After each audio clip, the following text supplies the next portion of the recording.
नवरात्रि के पहले दिन दुर्गा सप्तशती पाठ। पहला अध्याय। या देवी सर्वभूतेषु शांति रूपेण संस्थिता नमस्तस्या नमस्तस्या नमस्तस्या नमो नमः।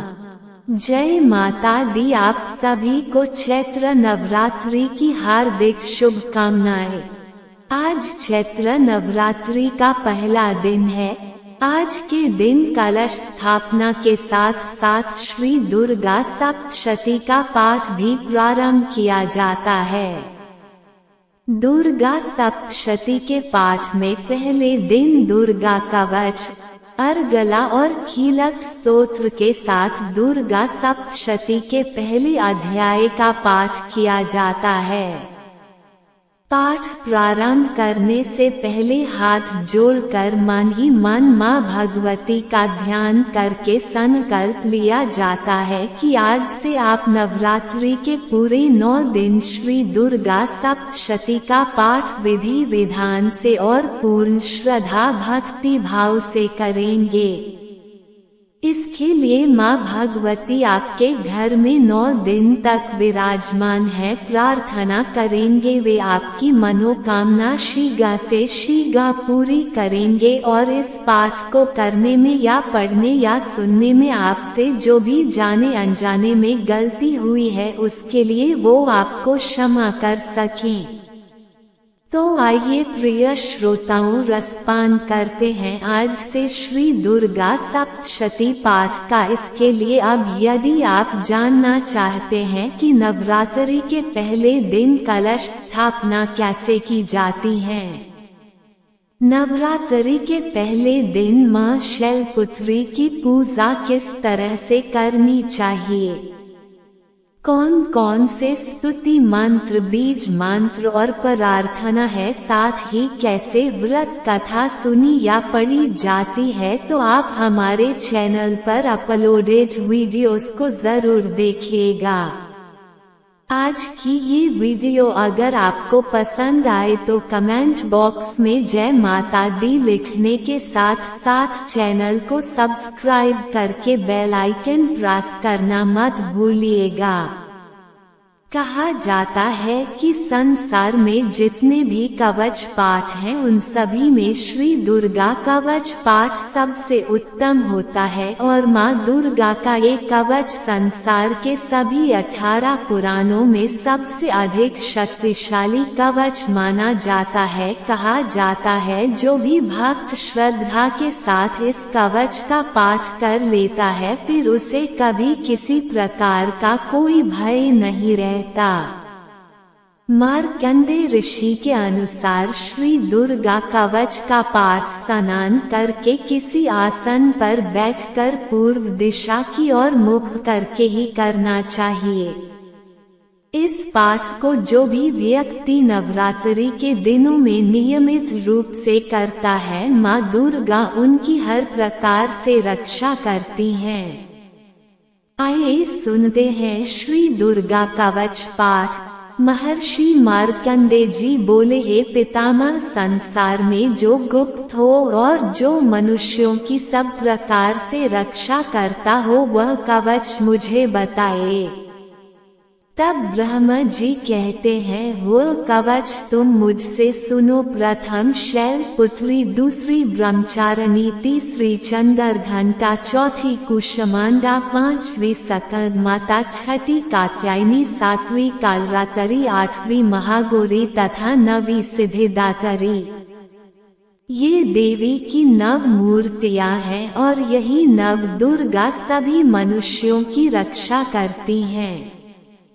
जो मनुष्य इस कवच को सुनता है उसकी कभी हानि नहीं होती, रण में उसके लिए कोई भी आपत्ति नहीं होती और न उसे किसी प्रकार का दुख या डर ही होता है।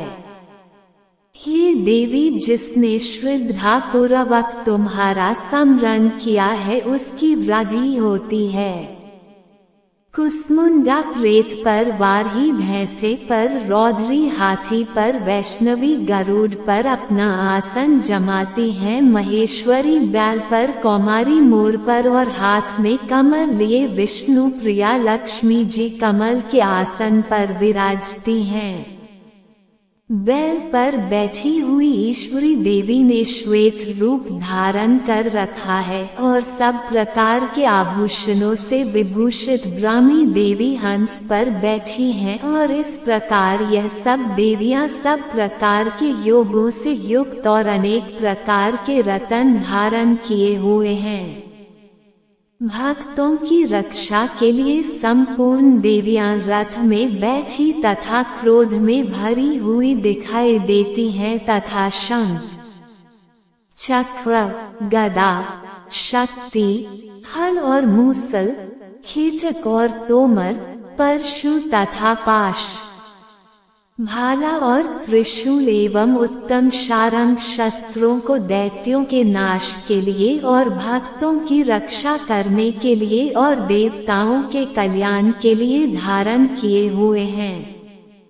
ये महारोधारे अत्यंत घोर पराक्रम, महान बल और महान उत्साह वाली देवी, तुमको मैं नमस्कार करता हूँ। हे देवी, तुम्हारा दर्शन दुर्लभ है तथा आप शत्रुओं के भय को बढ़ाने वाली हैं। हे जगदम्बिके, मेरी रक्षा करो। पूर्व दिशा में ऐन्द्री मेरी रक्षा करें, अग्नि कोण में अग्नि शक्ति, दक्षिण में वाराही देवी, नैऋत्य कोण में खटक धारणी देवी मेरी रक्षा करे। वारुणी पश्चिम दिशा में, वायु कोण में मृगवाहिनी, उत्तर में कौमारी और ईशान कोण में शूलधारणी देवी मेरी रक्षा करें।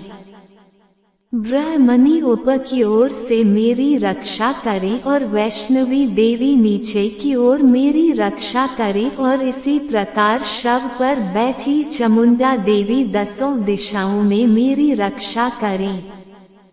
जया देवी आगे, विजया पीछे की ओर, अजिता बाईं ओर, अपराजिता दाहिनी ओर मेरी रक्षा करें। उद्योतनी देवी शिखा की रक्षा करें। उमा मस्तक में स्थित होकर मेरी रक्षा करें। इसी प्रकार ललाट में मालाधारी देवी रक्षा करें और यशस्विनी देवी मेरी भौहों का संरक्षण करें। भौहों के मध्य भाग में त्रिनेता नतुनों की यमगंटा देवी रक्षा करें। नेत्रों के मध्य में शंकनी देवी और द्वारवासिनी देवी कानों की रक्षा करें। कपोलों की कालिका देवी और कानों के मूल भाग की भगवती शांकरी रक्षा करें।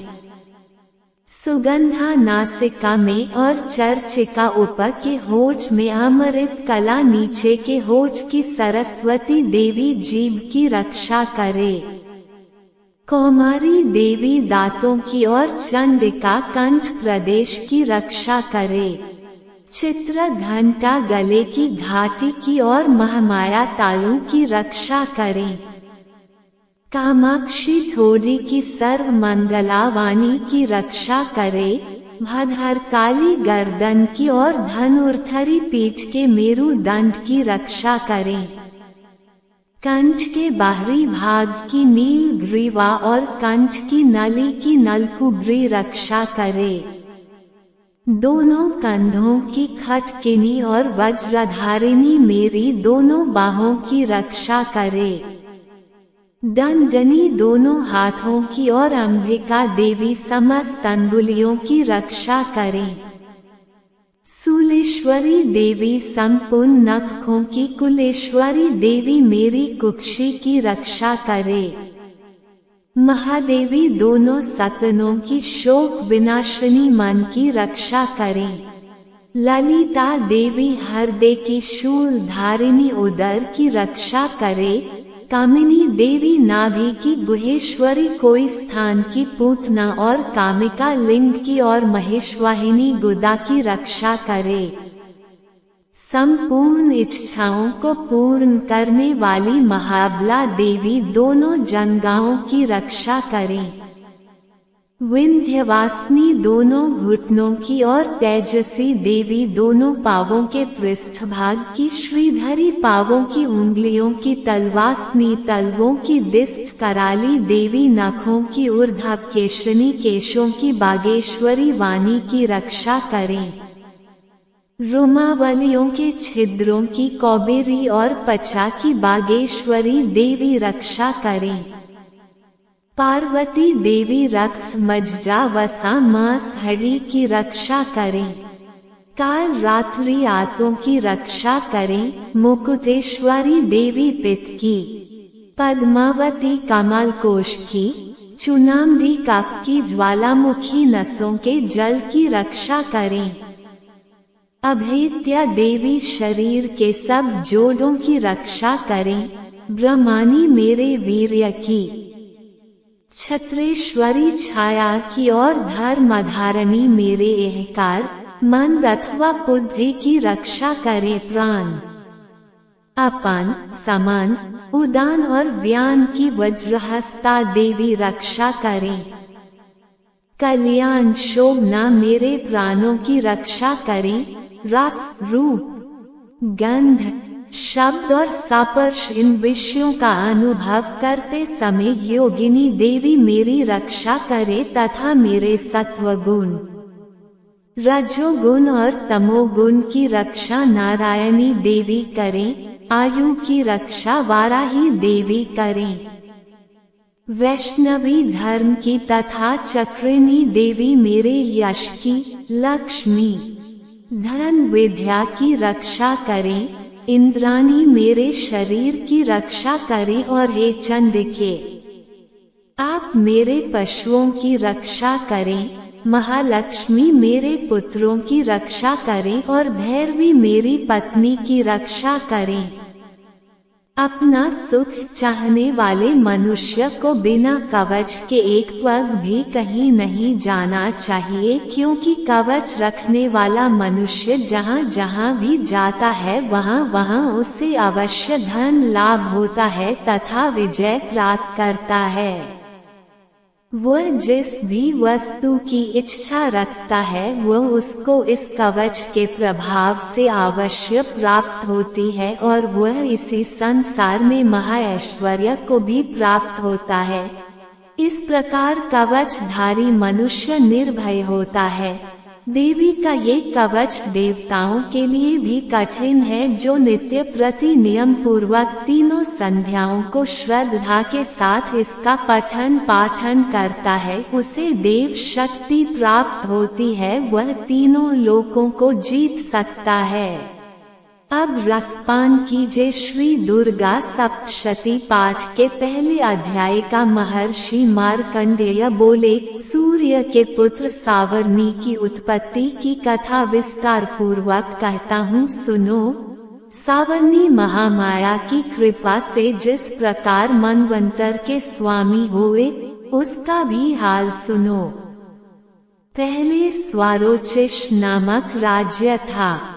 वह प्रजा को अपने पुत्र के समान मानते थे तो भी कोलाविध्वंशी राजा उनके शत्रु बन गए। दुष्टों को दंड देने वाले राजा सुर्त की उनके साथ लड़ाई हुई। कोलाविध्वंसियों के संख्या में कम होने पर भी राजा सुर्त युद्ध में उनसे हार गए। तब वह अपने नगर में आ गए।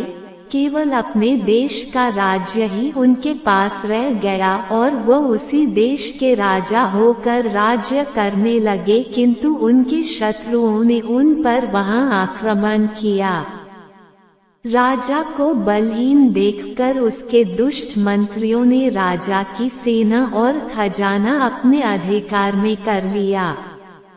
राजा सुर्त अपने राज्याधिकार को हार कर शिकार खेलने के बहाने घोड़े पर सवार होकर वहां से एक भयंकर वन की ओर चल गए। उस वन में उन्होंने महर्षि मेधा का आश्रम देखा।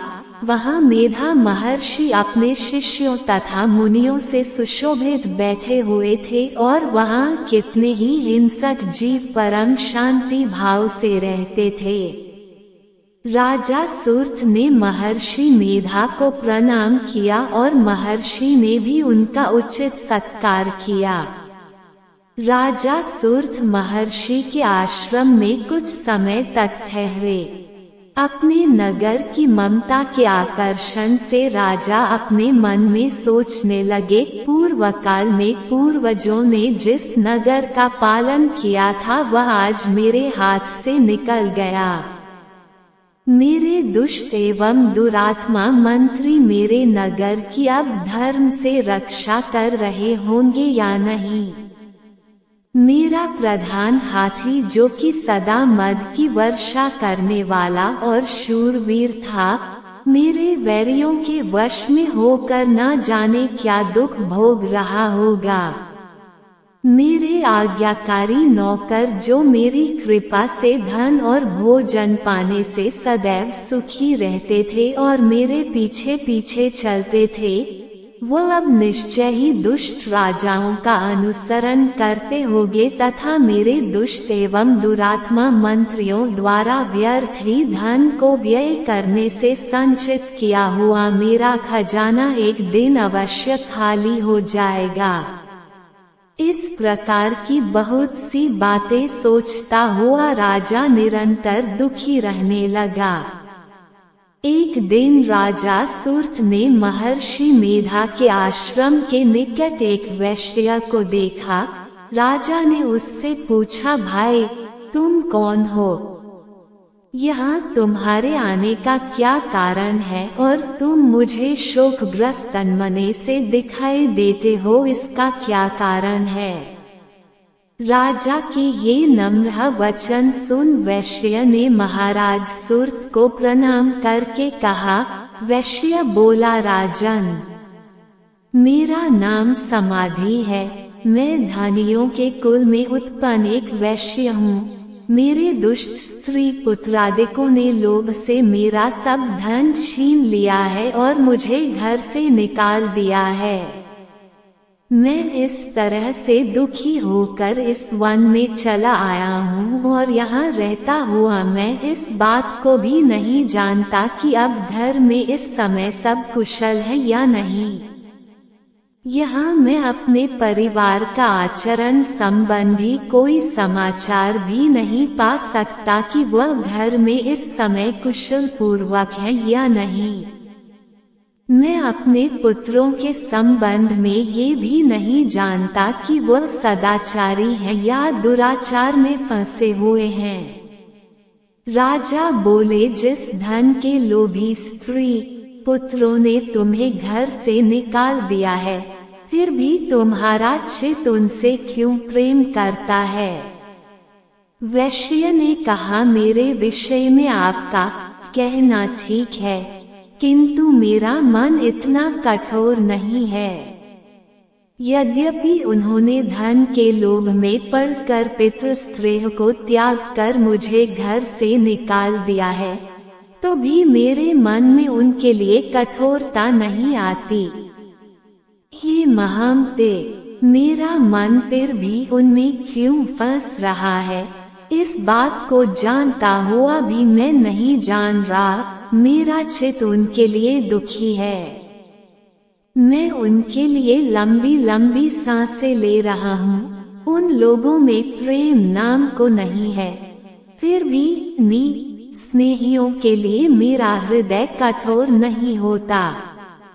महर्षि मार्कंडेय जी ने कहा, हे ब्राह्मण। इसके पश्चात महाराज सूर्त और वह वैश्य दोनों महर्षि मेधा के समीप गए और उनके साथ यथायोग्य न्याय संभाषण करके दोनों ने वार्ता आरंभ की। राजा बोले, हे भगवान, मैं आपसे एक बात पूछना चाहता हूँ, सो आप कृपा करके मुझे बताए। मेरा मन अधीन नहीं है, इससे मैं बहुत दुखी हूँ। राज्य, धनादिक की चिंता अभी तक मुझे बनी हुई है और मेरी यह ममता अज्ञानियों की तरह बढ़ती ही जा रही है और यह समाधि नामक वैश्य भी अपने घर से अपमानित होकर आया है। इसके स्वजनों ने भी इसे त्याग दिया है। स्वजनों से त्यागा हुआ भी यह उनसे हार्दिक प्रेम रखता है। इस तरह हम दोनों ही दुखी हैं। ये महाभाग, उन लोगों के अवगुणों को देखकर भी हम दोनों के मन में उनके लिए ममता जनित आकर्षण उत्पन्न हो रहा है। हमारे ज्ञान रहते हुए भी क्यों है? अज्ञानी मनुष्यों की तरह हम दोनों में यह मूर्खता क्यों है? महर्षि मेधा ने कहा, विषम मार्ग का ज्ञान सब जंतुओं को है। सबों के लिए विषय पृथक पृथक होते हैं। कुछ प्राणी दिन में नहीं देखते और कुछ रात को, परंतु कई जीव हैं जो दिन तथा रात दोनों में देख सकते हैं।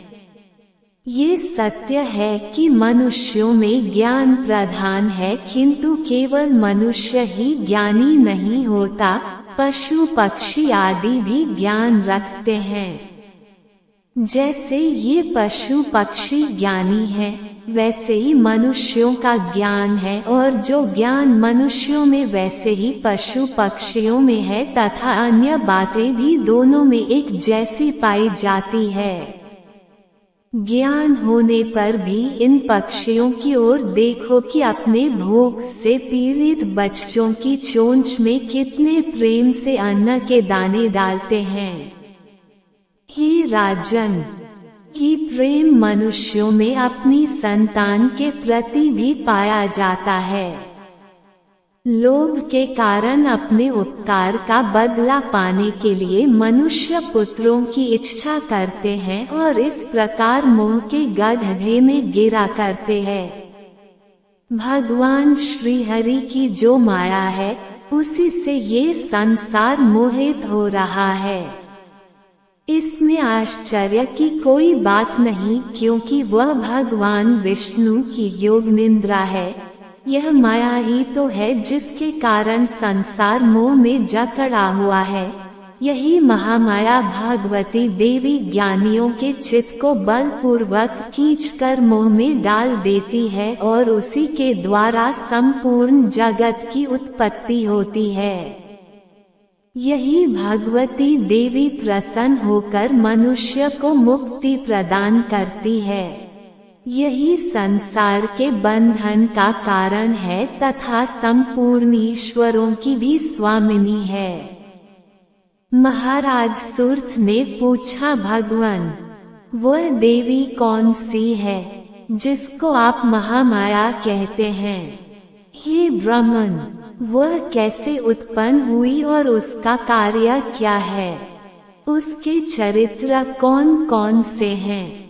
प्रभो, उसका जैसा प्रभाव हो, जैसा स्वरूप हो, वह सभी कृपा कर मुझसे कहिए, मैं आपसे सुनना चाहता हूँ। महर्षि मेधा बोले, राजन, वह देवी तो नित्य स्वरूपा है, उसके द्वारा ये संसार रचा गया है। तब भी उसकी उत्पत्ति अनेक प्रकार से होती है। वह सब आप मुझसे सुनो। वह देवताओं का कार्य सिद्ध करने के लिए प्रकट होती है। उस समय वह उत्पन्न हुई कहलाती है।